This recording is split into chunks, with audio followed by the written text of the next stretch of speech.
Kunja Bihari Gopi Janavalabha Girivaradari Gopi Janavalabha Girivaradari Jasodanandana Braja Janaranjana Jasodanandana Braja Janaranjana Yamunatira Vanachari Yamunatira Vanachari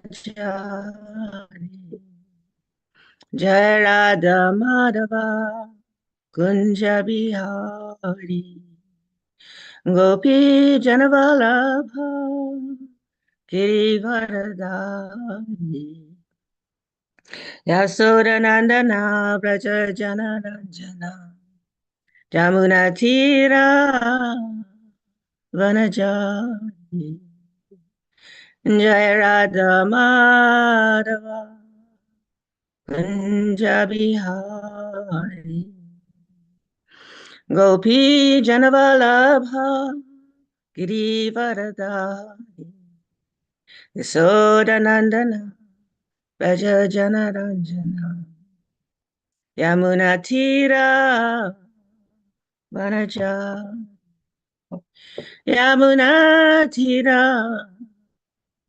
Vanachari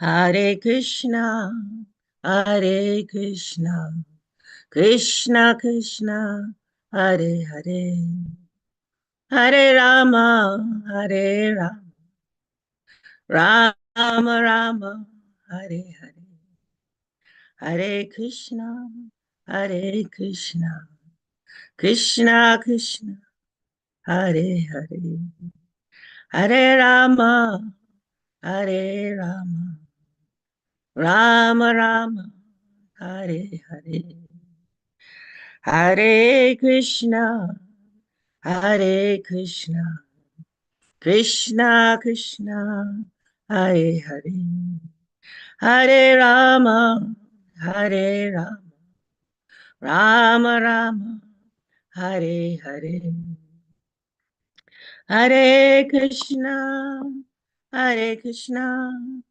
Krishna Krishna, Hare Hare, Hare Rama, Hare Rama, Rama Rama, Hare Hare, Hare Krishna, Hare Krishna, Krishna Krishna, Hare Hare, Hare Rama, Hare Rama, Rama Rama, Hare Hare, Hare Krishna, Hare Krishna, Krishna Krishna, Hare Hare, Hare Rama, Hare Rama, Rama Rama, Hare Hare. Jai Radha Damodara, Radha Damodara Shri Radha. Jai Radha Damodara, Radha Damodara Shri Radhe. Jai Lalita Vishaka, Lalita Vishaka Shri Radhe. Jaya Lalita Vishaka, Lalita Vishaka Shri Radhe. Jaya Goranitai, Goranitai, Goranitai, Jaya Goranitai. Jaya Prabhupada, Prabhupada, Prabhupada, Srila Prabhupada, Prabhupada, Prabhupada, Prabhupada, Srila Prabhupada. Jaya Jaya Gurudev, Gurudev, Gurudev, Jaya Gurudev, Jaya Jaya Gurudev, Gurudev, Gurudev, Jaya Gurudev. Jai Srila Prabhupada Ki Jai. Take over Haribol. So Thank you very much, dear devotees, for being here. Yeah, I saw that there was no one to give class, and even though mornings are kind of a little difficult for me, still I'm like, okay, let's pray to the Lord for some mercy, some grace to share something from this wonderful and beautiful pastime. Beautiful. I see two amazing devotees here, Balabhadra Prabhu, Haribol. Very nice to see Balabhadra. And I'm guessing that's you, Yashodev Das. Hari Hari. Nice meditation, looking at the devotees. Om Namo Bhagavate Vasudevaya. Om Namo Bhagavate Vasudevaya. Om Namo Bhagavate Vasudevaya. So reading from Srimad Bhagavatam, Canto 6, what is it, Chapter 17, and I believe 617. The text is 8, I think 8, right? 8, I'm sorry, 617, 8. Should have been able to pull this up, but didn't do that yet. Okay, so text 8.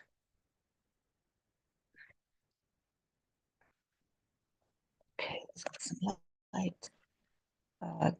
Prayasha Prakratas Chapi Shriyam Rahasi Bibhirati Ayam Mahatratadaro Bibarti Shudashi Shriyam. The synonyms: Prayasha, generally; Prakritaha, conditioned souls; Cha, also; Api, although; Shriyam, a woman; Rahasi, in a solitary place; Bibrati, embrace; Ayam, this Lord Shiva; Mahavrata Dara, the master of great vows and austerities; Bibharti, enjoys; Sarasi, in an assembly of great saintly persons; Shriyam, his wife. Srila Prabhupada's translation and purport. Ordinary conditioned persons generally embrace their wives and enjoy their company in solitary places. How wonderful it is that Lord Mahadev, although a great master of austerity, is embracing his wife openly in the midst of an assembly of great saints. Srila Prabhupada's purport. The word Mahavrata Daraha indicates a brahmachari who has never fallen down. Lord Shiva is counted among the best of the yogis, yet he embraced his wife in the midst of great saintly persons. Chitraketu appreciated how great Lord Shiva was to be unaffected even in that situation. Therefore, Chitraketu was not an offender. He merely expressed his anger. Okay. Oh, Meganatimirandasya, Ganagana Shalakaya, Chakshurandalitamyena, Tasmai Shri Guruve Namaha, Shri Chaitanya Manovishtam, Sabitam Yena Bhutale, Swayam Rupa Kadamaya, Kadati Swapadantikam. Vandeham Shri Guru Shri Yuta Parakamalan Shri Guru Vaishnavanscha Shri Rupam Sakrajatam Sahak Kanaragunatam Vitam Tam Sajivam Sadvaitam Sarabhutam Parijana Sahitam Krishna Chaitanya Devam Shri Radha Krishna Padam Sahagana Lalita Shri Vishakam Vitamscha Hey Krishna Karuna Sindhu Dinabandhu Jagapate Gopesha Gopika Kanta Radha Kanta Namashute Tapta Kanchana Gourangi Radhe Vrindavaneshwari Vishabhanu Sutta Devi Pranamami Hari Priya Vanchakalpatarubhyascha Vipa Sindhubhya Cha Patita Nam Pavanebhyo Vaishnavebhyo Namo Namaha. Jaya Shri Krishna Chaitanya Prabhu Nityananda Shri Advaita Gadadhara Shivasadi Shri Gaura Bhaktavinda Nama Om Vishnu Padaya Krishna Prasthaya Bhutale Shrimati Bhaktivedanta Swami Niti Namane Namaste Saraswati Devi Gauravani Pacharine Nirvishesha Sunyavadi Vastyatya Deshatarine Jaya Shri Krishna Chaitanya Prabhu Nityananda Shri Advaita Gadadhara No, Nama Om Vishnu Padaya Krishna Prasthaya Bhutale Shrimati Bhakti Tirtha Swami Tinamane Namaste Krishna Padaya Prabhupada Shitatmane Shri Gaura Karna Shakti Bhakti Tirtha Tinamane Hari Hari Hari Bol, dear devotees. Let me pray to be present with everyone. So, yeah, we're continuing with this wonderful pastime. And in this particular section of the Srimad Bhagavatam, in this particular part of the pastime, we're learning the lesson of respect. And it's always a wonderful lesson for devotees to reflect on, to introspect on. How respectful are we in our association amongst each other? So these great personalities, Chitraketu, he's a great personality. Also, Mother Parvati, she's a great personality. And Lord Shiva. So we're seeing this drama played out by all of them in order to assist us in understanding the nuances and intricacies of practicing bhakti, and how to live in a offenseless community, if that's possible. So yesterday, I did listen to Dina Palaka's class late last night, which is why I'm praying to be fully present, because as I said earlier, I'm not really a morning person. However, I wanted to hear her sweet voice, and I wanted to also hear some of the points that she was making. So she already made these the wonderful points that are important to this Leela. This Leela is arranged by the Supreme Lord ultimately. Krishna is the cause of all causes. Everything that we understand, everything that we hear from Srila Prabhupada, everything we hear from the Acharyas, ultimately is designed and arranged by the Supreme Lord. And so Dina was sharing a little bit about the nuances of this pastime and how Lord Shiva and his in some of the Acharya says that Chitraketu was kind of like a brother to Lord Shiva, and they had an interaction. And with that interaction, it was maybe misunderstood in some ways, or at best, there was a reaction from the Parvati in this particular scene of the pastime. And she went on. Of course, she was speaking a lot about the great personalities that appeared yesterday, and so she was giving a lot of emphasis on the glories of those persons. So I'm going to share just my little reflection or my reflections on this part of the verse, a couple of parts of this verse. Firstly, I'd like to kind of look at what the principle is in the verse. And so a couple of principles, I thought, or maybe there's one principle ultimately. And that principle is the interactions between devotees. One of the points that Prabhupada made that was really important is in his purport, he begins the purport by explaining that this word, Mahavratadhara, in the synonyms, explains the master of great vows and austerities.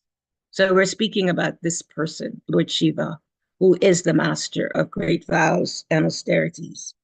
And one of the austerities of Lord Shiva, we can understand it as an austerity, is he has a nature or a personality that's either easily pleased or easily disturbed.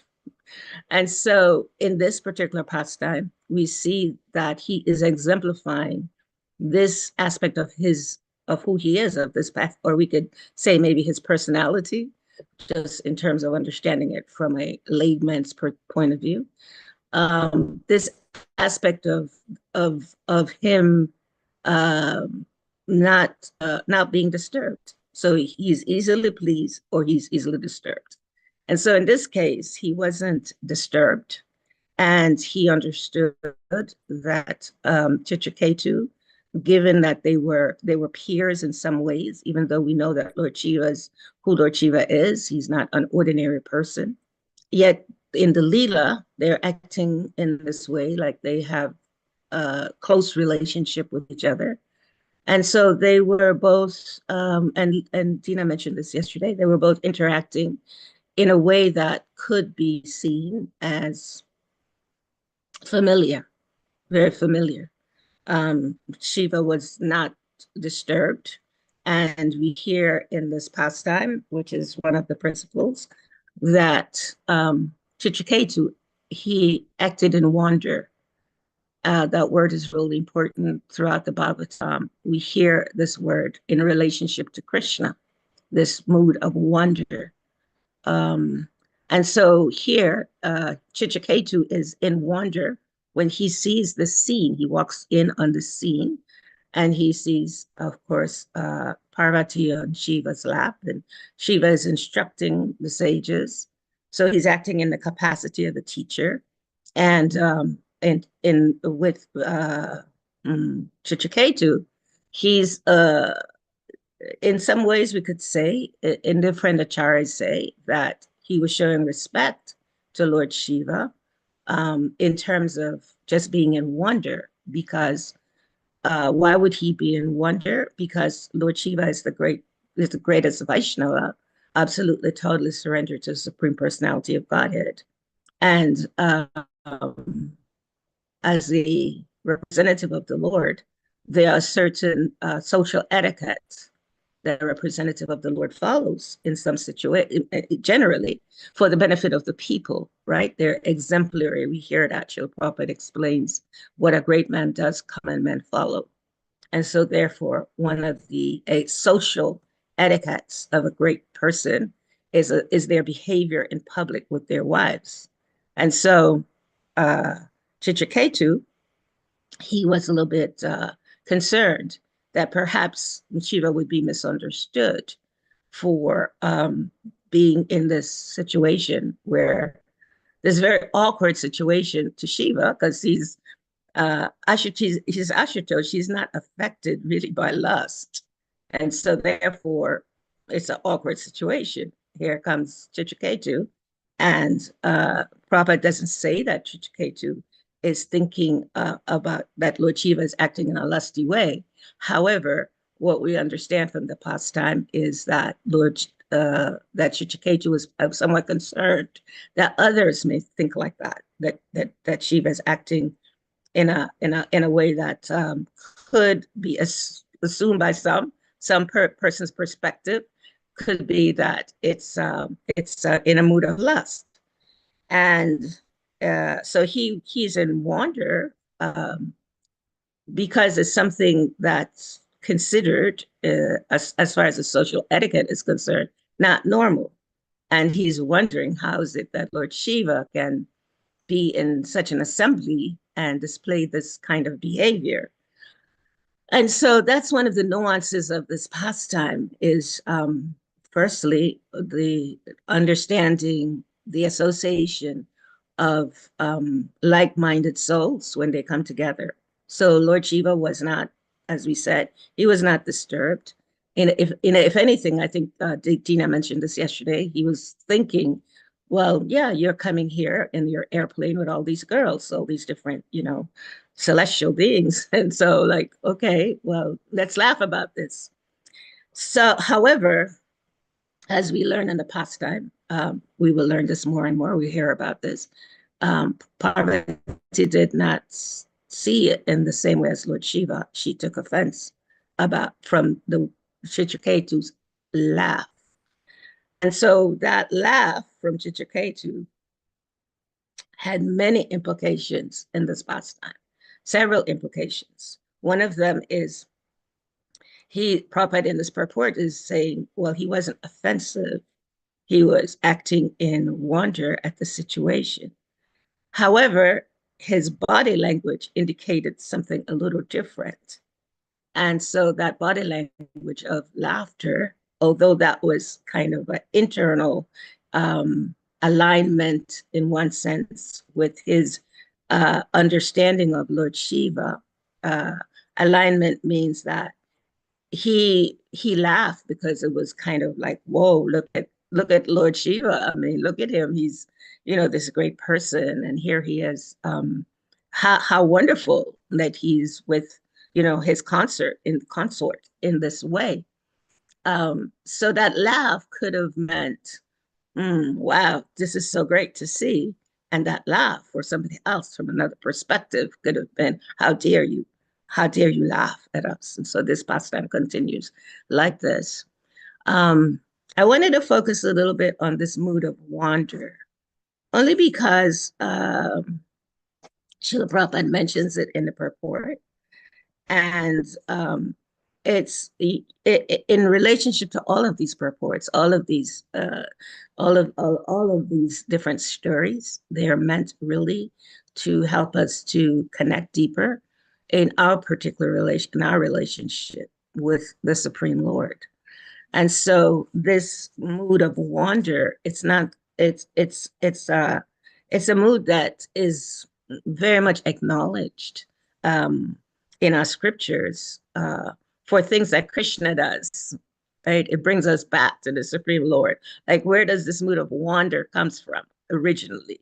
So it comes from seeing the different activities of the Supreme Personality of Godhead and being in awe, being in just this wonder at how Krishna um, can be a part, can interact in these different situations.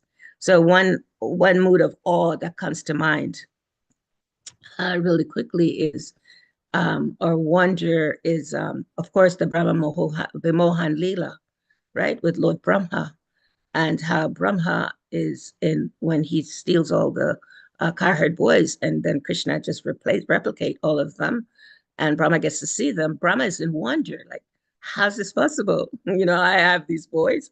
And Krishna, because of who the Supreme Lord is, because the Supreme Lord is personality of Godhead that he can do anything, right? It's not a problem for Krishna to manifest, um, these cowherd boys. And so Brahma, not being aware of the Lord's supremacy, or he is aware, but he's forgotten at that moment about the Lord's supremacy. He's in wonder. He's like, oh, how is this possible? And so there's many different stories about, in the 10th canto of the Srimad Bhagavatam, there's many stories of different personalities just being in awe about, or in wonder about the different activities of Krishna. So this wonder, this mood of wonder coming from the Supreme Lord is also kind of inherent, we could say, in all of us. And we often wonder about different situations. Now, for the conditioned souls, our wonder is tinged with our perceptions, right? Our perceptions. And so I think it was Dave and Rita Swami that they were sharing this with me. That Dave and Rita, it was I mentioned this quote to him, and he said, "Yeah, I think that Dave and Rita Maharaj said that," and he gave an example of how Maharaj said that to him. So this quote, if I remember correctly, um, it said the road to hell is paved with good intentions. The road to hell is paved with good intentions. So on one hand, on this pastime, Chichiketu is in wonder. He's totally kind of um, just surprised, we could say, at how Shiva is with Parvati. He's not necessarily being offensive. He's not thinking, well, how could you do this? Although he is somewhat critical, and we'll learn about that as we go on in the pastime, by the way that he laughed, by the way that that expression of laughing came out in a way that was externally appeared to be critical. And of course, there are many nuances again to this pastime. Uh, Ketu had just gotten the mercy from the Lord, and so uh, there's maybe some implications that he maybe thought, that he might have been, that he would not do something like that. That he had that his behavior, he would in his ethics, he would not do what Lord Shiva was doing. There's some implications like that. However, in this particular purport, Prabhupada is saying, no, he wasn't. He wasn't being offensive. It wasn't that he was having negative thoughts about Lord Shiva's behavior, because he knows who Lord Shiva is. He knows Lord Shiva is beyond lust. And sometimes we think about that. Well, how can Lord Shiva be beyond lust when there's a pastime of him with Mohini Murti? However, in that particular pastime with Lord Shiva and Mohini Murti, that was specifically arranged by the Supreme Lord, and for Shiva to act in that way. So in general, it's understood that Lord Shiva has no real lust, just as if we remember the pastime, he has no lust in terms of conditioned lust. Um, that pastime of Shukadev Goswami and his son, right? And so, when he's walking past the girls that are swimming, who is that? So they hide themselves for one person, and then for another person, it doesn't matter, because they know that person is not, doesn't have lusty desires, and so they weren't trying to hide their bodies, because they were fully aware. So in this case, Ketu knows Lord Shiva, and so however he's acting in a mood of the wander mood, is in a mood of protection, thinking, oh, how can I protect Lord Shiva? So Bhaktitirtha Maharaj, he always says that sometimes we can do the right thing in the wrong way. And so here, he is having this mood of just being a little surprised and wanting to protect Lord Shiva, and not thinking about all the other people that are there in the assembly, and how his behavior might impact all of the others. And so he acting with wonder, which is love for his godbrother, sent a different message to many of the people that were there, which most importantly was Parvati, who took that laughter in a different way. And so that brings us to this this dichotomy of this pastime. Shiva's in this awkward position, very awkward, and his friend has come, and they're having one of the acharyas says loving exchange, and it's not accepted or understood by others in the assembly. So how is Chichiketu now to act in a way that this pastime would maybe not teach us this particular lesson of respect? And so Chichiketu, he this mood that he has, this mood of being um, respectful in his way of thinking, is turning out to be disrespectful for others, which is quite interesting, like kind of paradoxical. And so how do we take this? How do we understand this pastime in our own lives? So I wanted to share a quick story, because this pastime made me laugh. Last night I came home from visiting Mother Kalki. And and so I thought, okay, I agreed to do this class. Let me read the pastime and see what what's the verse. And so as I opened the Srila Prabhupada's Bhagavatam and started reading the verse, I actually started laughing because at visiting Mother Kalki, um, we were so very happy to see her. And at the end, when we were leaving, we were there for an hour, and Radhakanta was with us, and she requested to take a picture of us, right, before we leave. Devotees do that. Let's get a picture. And so she got this picture of Ekavir and I embracing Mother Kalki. We didn't have any idea of our body language. And some of you can see that picture. And so when we saw the picture last night, because Radhakanta had posted it, we're like, oh, this is not sending such a nice message. And and then I read this pastime and I was like, Krishna, okay, here it is. Our perceptions can vary, right? Because someone can look at that picture and someone can say, oh, how sweet, they were visiting Mother Kalki. Somebody else can look at that picture and say, ooh, they're taking this picture of Mother Kalki, but look at how their bodies are in this picture. So the perceptions that we have um, can affect our relationships and or can mm, bring thoughts in our minds that may not be conducive for building loving and caring relationships. Of course, as devotees, as Chichiketu, he was having the best uh, thoughts about Lord Shiva. However, it didn't come out like that, which is why we mentioned that uh, that um, mm, that sutra of Devamrita Maharaj. We can the best intentions. Uh, you know, uh, well, I'm sorry, I can't even remember it right now at this moment. The road to hell is paved, with good intentions. Is paved with good intentions. So, road to hell. How do we understand that amongst each other as devotees? We can have good intentions, when we see certain behaviors. However, it's important how we express um, whatever it is that we may be thinking.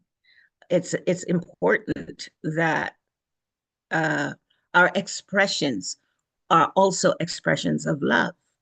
And so in this case with Chichiketu, although he's in wonder, words matter. And so the words that came from his mouth had an impact on Mother Parvati, as well as some of the sages that were in the assembly. Shiva, on the other hand, smiled because he wasn't affected in any way. So this is the mood of a great devotee. Devotees they don't take offense, right? They're never really affected by whatever the behavior may be of another person. Shiva is the example of a real devotee, a genuine devotee, a Vaishnava, fully dedicated to the service of the Supreme Lord.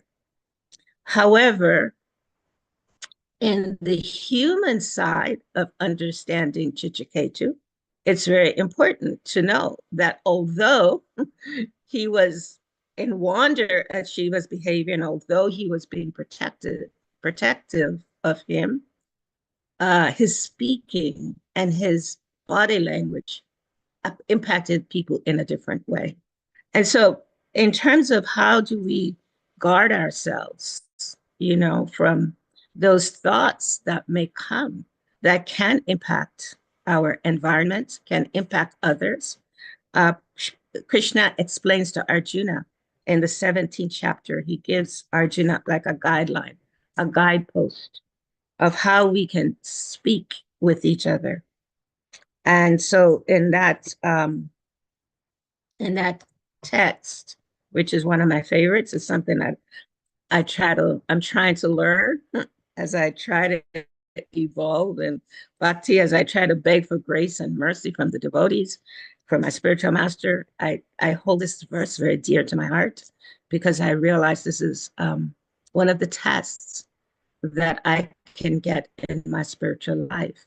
I'm very aware of how, I can, and that's everyone. We all aware as we engage in the process of bhakti, we become more introspective and more reflective, and we start understanding how Maya can come and disturb us and affect us. And so this verse is one of those verses in terms of understanding the other side of why Parvati may have taken this situation the way she did. And so this verse is all about austerity of speech. And Krishna tells Arjuna, austerity of speech. This is the 15th verse of Bhagavad Gita. Austerity of the 17th chapter, I'm sorry. Austerity of speech consists in speaking words that are truthful, pleasing, pleasing, beneficial, and not agitating to others. And also in regularly reciting Vedic scriptures or Vedic literature. And Prabhupada in the purport, he gives the guidelines of when different people speak. For example, he says when a teacher speaks, that's one way of understanding this verse. And then there are other ways that we can, implement this verse in our hearts. And so, although Chitraketu was in wonder with the behavior of Lord Shiva, and although he was in the mood of being a brother and or being like a god brother or being a peer, if you will, um, his body language, as we said, and we keep saying this, sent a different message, and it was taken in a different way by the people that were around Lord Shiva. And so it's important always, if we keep this verse in mind, that one of the ways as devotees that we perform austerity is to be aware of the things we say and the impact it can have on someone else. Even when we have the greatest love for those persons. There's a beautiful story, there's quite a few stories, and these, these stories are related to offenses, but there's one beautiful story about Janavimata and how she was in this assembly of devotees. I think the devotee that was speaking was Rupa Kaviraj. And Janavamata, as was her custom, she was used to always chanting the holy names of the Lord. So even in every situation, she would always be chanting. Her lips would always be moving. That was a habit, like we have in a condition where we have different habits. Well, that was Janava's habit. She would always do that. And she heard about this devotee, Rupa Kaviraj, that was speaking the scriptures. So she was also uh, a lover of hearing the scriptures. And so she went into this assembly of devotees, and she was sitting somewhere up front. And he was speaking, the scripture. He considered himself a great person in terms of an orator of the scriptures. He considered himself learned. And Janavamata, he was chanting in her very quietly in her mind, but her lips were moving. Her lips was, moving, and he could see that. He became agitated about that. He became somewhat disturbed. And he asked her, why are you sitting up front? And why are you doing this? What are you saying? And she explained, it's my habit. It's my habit to chant. I'm just chanting. Sorry, I don't mean to offend you. I'm sorry about this. Um, and in any case, he took this seriously. And now we can see the behavior of him and the behavior of Shiva. Shiva didn't take, what Chitraketu, which we will hear later, the words he spoke, he didn't take it seriously. He didn't even take the thoughts he had seriously because he knew Chichiketu's mind. And he knew that Chichiketu wasn't really being offensive to him. Chichiketu was just, acting like acting out, as we could say. Boys getting together and, they're laughing at situation. And at the same time, he was thinking, oh, what will these other people think? So this Rupa Kaviraj, he didn't think like that. He just thought this, woman, she's here. Why is she chanting like this? And he told her, you should be at the back. And so Janava Mata didn't take offense. She didn't take any offense that he was criticizing her in that way. But later we learn in that pastime, I believe, Rupa Kaviraj, he got leprosy, and he died. And so we could say, well, in this pastime, this was definitely an outright offense. And if Lord Shiva didn't take offense, then why would Parvati take offense? We can question like that because he didn't take offense. Well, Lord Shiva was acting in this role as a pure devotee of the Lord. He is a pure devotee of the Lord, and pure devotees don't take offense. And Parvati, although she's very great, she's acting in a different role. And that role is also protective of her husband. And we know many pastimes about wives that act protective of their husbands. Gandhari, she blinded herself for her husband. So many, different pastimes we can hear like this. And so this pastime, it's teaching us respect for both persons. Respect on behalf of Chitraketu, how to act in an assembly of devotees, what to say, how to say it. And it's also teaching us respect in terms of Parvati and not just assuming, not just having assumptions, and not just being, not just kind of reacting, to a person, whatever their thoughts may be, right? In the case of Chitraketu, she didn't know what he was thinking. She didn't know. She didn't understand his perspective. And so therefore she reacted. So that's disrespectful. And he's also disrespectful because even though he's acting in a certain way with his god brother, which is accepted, there are other people in the assembly for him to be thoughtful about, to be caring about, to be sensitive to. I think Dina Turner based a lot of her sharing history on being sensitive to each other. And so this practice from the 17th chapter of Bhagavad Gita to this austerity of speech. Austerity of speech starts from the mind, actually. It starts from our thoughts. So if our thoughts, are pure, then it will externally be pure in any environment. And so although Chitraketu was in wonder of Lord Shiva's behavior, he sent another message. And that message is taken, this whole entire pastime is based on the reaction to a message that was being sent. Now, in our lives, as we said, it's important to hear these pastimes and to see, well, how can I be introspective? In what ways may I be disrespectful in my speaking or in my thinking? Or how am I maybe respectful in my thinking, then I speak something that may not be so respectful. And myself having to learn that lesson, always for me in my spiritual life, that's a lesson I'm learning, a tendency to, maybe not be offensive in my thinking.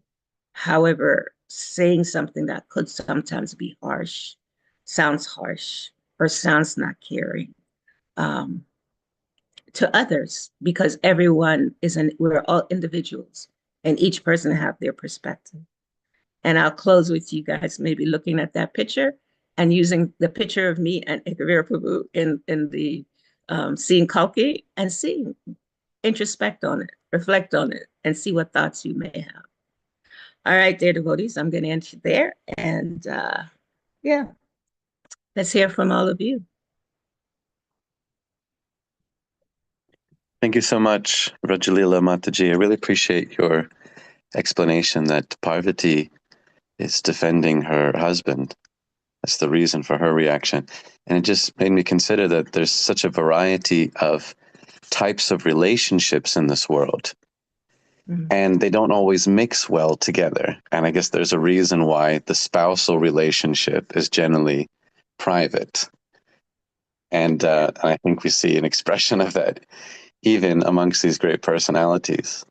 That a relationship with a spouse is always something that's kept private. It's always something that's very special, Yes. and it just doesn't have to be out there in the open because it can cause these sort of conflicts, which really shouldn't have been a conflict or misunderstanding. Chittiketu is also traveling around the universe with all these beautiful women, so there really Yeah. shouldn't have been anything. And yet, that particular mood is always something that's private and sacred. Yeah. So I appreciate you giving insight into that. Thank you so much. Thank you. Thank you, Yasha, for sharing. I really appreciate that. Yeah. Even though Shiva was in a this private environment. I mean, he's with his own disciples, you know what I mean? And he's with, his wife. It's private in the sense that, I mean, of course, these, Chitriketu, right? He had this mystic ability. He's also very, very special. So he could travel into all these private places. So yeah, so the question is, actually Prabhupada is mentioning here in this purport that what is he, not in a purport, but he says that how wonderful, how wonderful that Shiva is openly in the midst of the assembled of Vaishnava saints, of his students, in the midst of these persons he's instructing. How wonderful that he's, just openly showing this behavior. Actually, I read, and I don't know if this is bona fide. I see Dasha has his hand up. I don't know if this is bona fide, but I read somewhere, someone might have, and I never read this in Prabhupada's books. And Tarka, probably you may know, or others may know. All of you, Dasha and Yasha and Dina, all of you may know. But I read somewhere that that Chichiketu and I mean not Chichiketu, sorry, Shiva and Parvati were naked. Now that's a whole other dimension of that pastime. And I'm like, I don't know if I can go there. But in any case, that's also kind of, yeah, as you're saying, Yasho, in general, in terms of social etiquette, um, that's in the Manu Samhita, how husbands and wives behave in public. However, here we have these great souls teaching us and showing us something totally different. Yeah, that's your Prabhu. Hare Krishna, Rajalila. Yes, First of Prabhu. all, I really appreciate you seeing the need and seeing the gap and that there was no one speaking and uh, putting yourself forward and sacrificing. You're saying you had a late night. So I appreciate that mood and sacrifice that you did. But yeah, I was wondering, so I guess how to balance um, being able to be kind of like friendly and like relaxed with devotees with but at the same time like we can see from this pastime that a need for kind of like sobriety and um, respect and you, you know it could almost even seem like a bit to the extreme that we should be like very uh like stoic with devotees, so how to balance those two things. Yeah. Yeah, thank you for that, Prabhu. I'm always testing myself with that because I have a tendency to be myself in any environment with whomever, and it's not always so well received. So yeah, thank you for that. Um, and of course, we have, as you know, you're a very sastric young man, so we know that there's ways that we behave with peers, and there's ways we behave, with people that are more advanced than us, and we know Scripture tells us how we are to behave. However, coming from conditioned mentality, we may not always put into practice everything that we're reading theoretically in the scriptures. And so this balance, as you're sharing, is based on love, right? Loving exchanges. So these, of course, these loving exchanges, um, yeah, is sometimes kind of a little bit conditioned, I will say, until we're pure, they're conditioned with our own perceptions of how maybe we were acculturated to behave. So, for example, in my own case, I can only share my personal example. I come from a culture that's just very genuinely loving and caring and, just being very sensitive to others and thoughtful about others. Generally, there's certain cultures that are like that. Not that it's not pure by any way. However, of course, it always mixed with different levels of the modes. However, that basic foundation of caring about another person, has always been the forefront. And then, of course, when we enter into Krishna consciousness, we learn the nuances of what that means on a transcendental level. And then we need to adjust maybe some of the things we learn from our cultures. So to keep the humanity part of our existence as a part of our unfolding in Krishna consciousness is really important, and to kind of connect with maybe some of the ways that we've been conditioned. It's important to kind of introspect on at different times.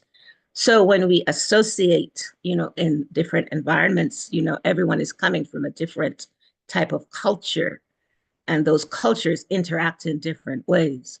And to be quite honest with you, some people come from some cultures that can be quite traumatizing because that's just culture of maybe speaking harshly or interacting in ways that's not so caring, and that's the culture. And those persons may bring that in the environment of practicing transcendence. And so we all got to adjust with each other, understanding, oh, okay, maybe around this person, if I express, caring sentiment, then that person may not understand it. Then they may have no clue about it because that was not a part of their culture. And even though we could say, well, here, Prabhupada Books is sharing, well, yeah, that's a fact, but we need to grow into what Prabhupada's given to us and teaching us. And so I don't know, that's Prabhu, the thing that I have always, I've always learned from my spiritual master is that sometimes we can behave in certain ways that's not always understood um, in terms of our intention, like with Chichikage, his intention wasn't understood. At the same time, even when it's not understood, we can always do our best to be authentic with ourselves first, and to understand, like, okay, in this situation, I want to be more caring, more loving, be more genuine with the person, the nature that I have. Somehow, maybe there's some blocks in terms of the environment, in terms of the people to bring that. And then that awareness alone can help us to understand how to balance, you know, just, yeah, being in different environments, because it's a given. When we come to Krishna consciousness, we accept that we're going to be around layers of people from layers of conditioning with people that comes from different cultures. That's just a part of it. It's a given. And as my friend Sarachar Prabhu used to say, as we're like dirty potatoes, in a big vat, and I know, and somehow or other those potatoes are getting cleaned, then there will be more of more expressions of loving relationships, because ultimately when the potato gets cleaned, that's what comes out. Is a clean potato is a loving potato. It's a caring potato. Yeah, so it's all in the process of bhakti, of how And yeah, I hope I'm not kind of yeah, just going on too long with this point that e- as much as we can, we take the six loving exchanges from Rupa Goswami. Rupa Goswami guides us, and according to our capacity, where we are in our unfoldment in Krishna consciousness, we try to live by these loving exchanges, even if another person doesn't understand it, because maybe they're still going through their own evolving of understanding those six loving exchanges. Yeah, yeah. Don't ever just stop being loving and caring, though, because that's our foundation. Mm. Wow, such a deep answer. That's amazing. I'll definitely um yeah, I have to contemplate what you were saying. But yeah, I very much appreciate that answer. Thank you. Thank you, Prabhu. Thank you. So we got 2 more minutes before we greet the Lord. And, humility is the key. And I can only say, I don't have much of, I mean, I'm praying for the grace and the mercy from the Vaishnavas to imbibe those qualities of humility. Because by being humble, we experience love. We can start experiencing love. And yeah. Hari Hari, Devaki Priti, you have something you wanted to share? Thank you so much for your class. I really, really appreciate it. And I loved the points, especially the austerity of speech. So thank you for reminding me how we endeavor for our speech to be. And there's so much to learn from this pastime. So thank you so much for your service. I'm really happy I got to hear from you today. Thank you. Thank you, Devaki Priti. I see you're somewhere in the farm. So nice. Looks like. Yeah. Yeah. Speech comes from our thinking. How we think is going to be reflected in how we speak. So that's one of the first things to check. How am I thinking about this? And being introspective and not beating ourselves up, not thinking, oh, I'm thinking like this is so bad. I'm such a bad person. No, just accepting ourselves where we are and praying to always be moving forward, praying for grace and mercy to keep moving forward. Jana Vatsala.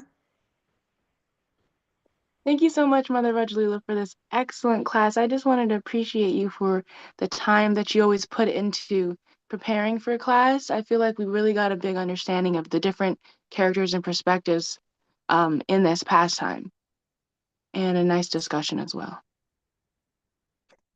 Thank you, Jana Vatsala. I'm looking forward to your class. I'm grateful when I get to hear. I try to listen even when I'm not here. As I said, my mornings are hard. And I'm trying to pray, pray, pray. Dear Lord, please help me with my body on mornings. But I always listen on YouTube to everyone because that's my joy, hearing from the devotees. Yeah. Tarka Prabhu, would you like to close us out with some words of love? I'd like to, but I'm not a master of love. You speak of culture. My particular cultural conditioning is I don't know, maybe one of relative harshness, but I would like to express my appreciation for your class today. You covered a lot of wonderful and important points. Jai Shri Shri Radha Damodar. Damodar ki jai. Hari Um, bol. yeah, it's very instructive pastime. Um, there's so much to learn, and it's it's challenging for us because, as you say, we come from different cultural backgrounds, and it takes time to learn because there are there you mentioned Sadachar, and I was thinking about he has a wonderful name, Sadachar. Achar is Yes. behavior, Sadachar is um, uh, sattvic behavior, or saintly behavior. Um, and the behavior of the Vaishnavas is saintly behavior, but on an even a higher level of transcendental behavior, um, Vaishnavachar is something very special, and it's something that we um, have to learn. It's for a conditioned soul, it comes as something which is foreign to us because we have no experience of Vaishnavachar within the scope of material nature. It's a very different thing. Um, they, our acharyas, and there's the word again, achar is behavior, and the acharyas are exemplars of the behavior. They are perfect in their behavior. So we try to follow their example, and we hear their instructions and learn what constitutes proper Vaishnavachar, and try to adopt that behavior. Um, Takes time because we have acquired all kinds of bad habits. Um, Prabhupada describes in that way that our anarthas are really just habits that we have acquired from different types of association over millennia, um, and but those habits are actually foreign elements, and um, we can we can overcome them. Um, he speaks about the regulative principles in that way, that the four pillars of sinful activity are bad habits, and we have to formulate good habits. The bad habits we can overcome. Um, Habits are not are they are non-essential. No one will die if they don't get to smoke a cigarette, or eat meat, or gamble, or some such thing, whatever it may be. These are narcissisms. Um, um, we are attached to different anarthas, but but to be without them is not going to harm us. Rather, it will benefit us. But nonetheless, the attachment is great. So sometimes it takes a while to overcome those anarthas. Um, and in the case of Vaishnavachar, first we have to learn what constitutes proper Vaishnavachar, and then we have to try to implement it, which means adopting the proper behavior and rejecting the improper behavior. It takes time, um, but it can be done, and it's actually a necessary part of growth in Krishna consciousness, that um, we have to gradually adopt Vaishnav Achar, um, and um, but that's a wonderful thing, because Vaishnava Acharya is wonderful. It's a wonderful mode of behavior, and very ideal. Um, our acharyas, um, it's said of six Goswamis, for example, that they were loved by everyone, um, because their achar, their behavior was very ideal, um, and naturally pleasing to everyone. Um, the nature of Vaishnava Acharya is it's pleasing to everyone. It's pleasing to the individual who performs the Vaishnava Acharya, and it's pleasing to everyone that the devotee comes in contact with. Uh, it's very ideal. Krishna consciousness it's a wonderful thing. It's remarkable. It's extraordinary how it works. Um, it's all a process of transformation. It's all about change. Uh, it's all about becoming the best person that we can be. Um, anyway, Yeah. those are some of my thoughts. I actually had another thought, and I had some quotes to support this. We've already gone over time, so I should probably save it for another occasion. But um, Srila Prabhupada speaks about, and you start to touch on this a little bit, that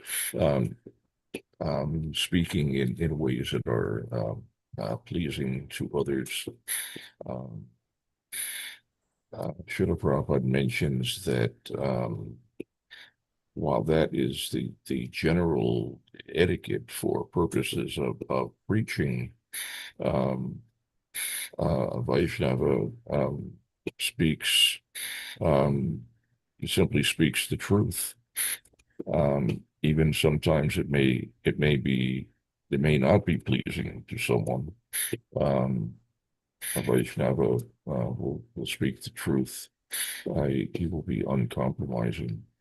Um, it's not that under all circumstances speech must necessarily.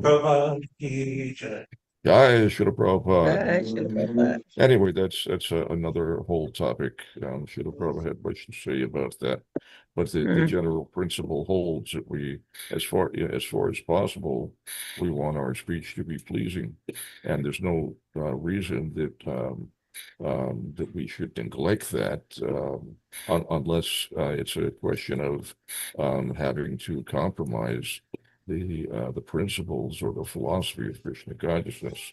In those cases, then we are obliged to speak the truth. We try to make the truth as pleasant as possible, where we aren't reckless or callous in our dealings with others. We try to present Krishna consciousness in the most palatable way possible.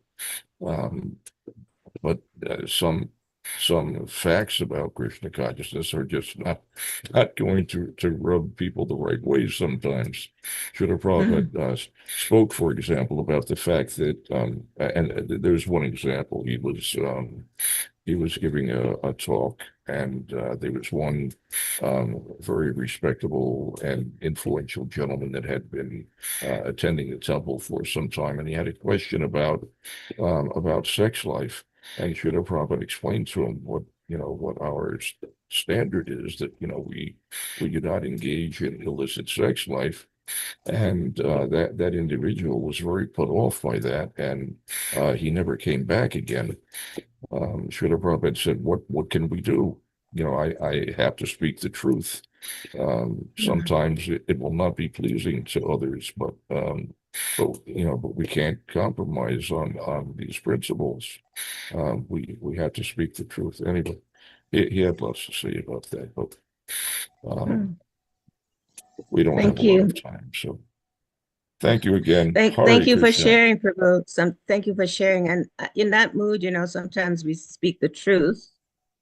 And yes, the truth, when spoken, when spoken in a pleasing way, is free from resentment and anger and and grudges. We can speak the truth, but to be pleasing doesn't. In that example you gave of Srila Prabhupada, we can only guess that Srila Prabhupada's mood, his desire for speaking that truth to that person, was loving and kind and wanting to help. Internally, that was Srila Prabhupada's mood. However, that person may not have understood that. And so, what's important in as the important message I get is always to be aware internally of what's going on with ourselves. Always be introspective. How am I delivering my truth or the truth? And so, in that mood, I want to apologize to you for any discomfort I may have caused you in my way of speaking, because that is an area in my life that I work on, that I'm praying to Krishna about. And not only, my Guru Maharaj says, we can ask for forgiveness, And that's the first step. And that's wonderful. So I'm asking for forgiveness. However, he says the second step is to practice anugraha. Anugraha is then to ask the person, whether they were offended or not, if there's anything that, the person that was an offender could do for them. So in that mood, I'm asking for your forgiveness. And I'm also asking, is there any way that I can serve you? Is there anything that I can do? Please don't hesitate to let me know, because that's the only way I can become free from whatever offenses I may have committed. Thank you so very much. That's a very kind expression. I also want to beg forgiveness for any offenses that I may have committed. I tend to be slow and dull in my personal interactions with people. I am at the high functioning end of the autism scale. I have a lot of difficulty to understand what people are saying.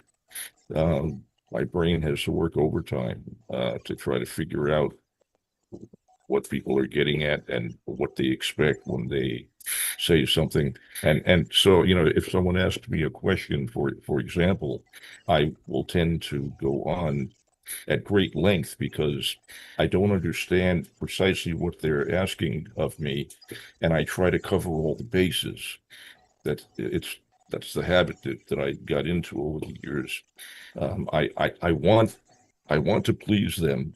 I want to say the right thing, but I don't know what it is. So I'll go on at length, hoping that something that I say is the right thing. And sometimes people are put off by that, the excessive wordiness. But I have that challenge that.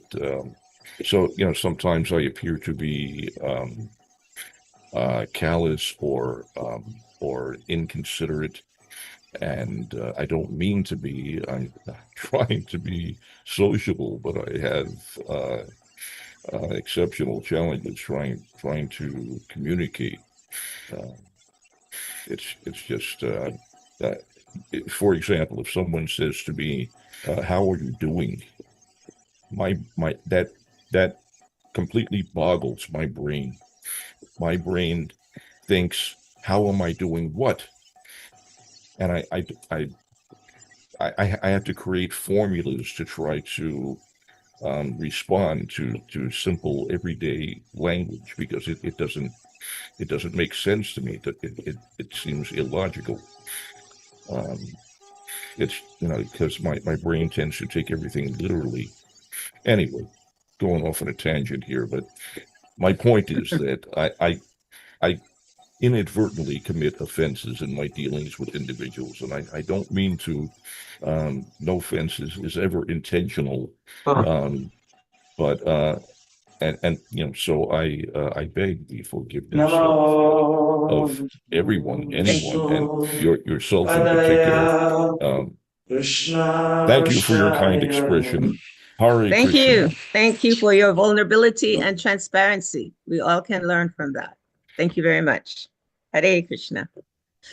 Jai Srila Prabhupada Ki. Jai Shri Shraddha Nagari. Thank you very much, dear devotees. All glories to the assembled Vaishnavas. Very bold. Okay, so I guess that loud noise of that loud sound of chanting Srila Prabhupada's glories. I'm not sure we can still hear it, but